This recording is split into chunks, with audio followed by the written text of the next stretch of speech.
China to send special envoy to Russia, Ukraine, other nations to broker peace talks. A special envoy is being sent by China to Russia and Ukraine next week with an aim to finalize a political settlement of the Ukrainian crisis, stated its foreign ministry on Friday. China's special representative for Eurasian affairs and former ambassador to Moscow, Li Huawei, will also visit France, Germany, and Poland, said the foreign ministry spokesperson Wang Wenbin. China stated that the government remains neutral in the Russia-Ukraine war but has declared that it shares a no-limits relationship with Moscow. China also blames NATO and the United States for provoking the conflict. A peace plan has been put forward by Beijing for Ukraine that has been largely dismissed by the supporters of the country, who state that a resolution can only be reached when Russia ceases its attacks and its troops pull back from the Ukrainian territory. Last month, Chinese leader Xi Jinping spoke with Ukrainian President Volodymyr Zelensky over the phone, establishing the stage for the diplomatic push.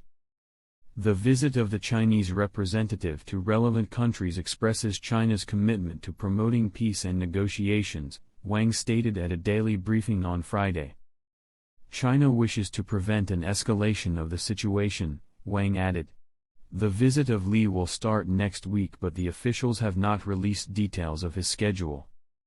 Previously, Beijing has avoided its involvement in conflicts with other countries, but it appears the South Asian country is trying to project itself as a global diplomatic force after it worked as a mediator in talks between Iran and Saudi Arabia in March and arranged talks between the two nations which culminated in the restoration of diplomatic relations after a 7-year break.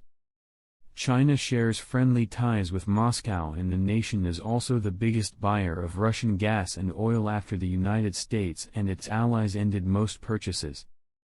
China, which considers Russia as a diplomatic partner in opposing the domination of the United States over global affairs, has not criticized Moscow's invasion of Ukraine and has exploited its status as the permanent UN Security Council member to deflect diplomatic attacks made on Russia. Wang further confirmed that Wang Yi, the top diplomat of the ruling Communist Party, held talks with U.S. National Security Advisor Jake Sullivan on Wednesday and Thursday in Vienna, Austria. Wang stated that the two nations had candid, in-depth, substantive, and constructive discussions on improving and stabilizing bilateral relations. The relations between China and the United States have hit a historical low, and nosedived further in February after a suspected Chinese spy balloon was shot down by the U.S. when it was spotted flying across the United States and Canada. Because of the incident, U.S. Secretary of State Antony Blinken's visit to Beijing was postponed and has till now not been rescheduled.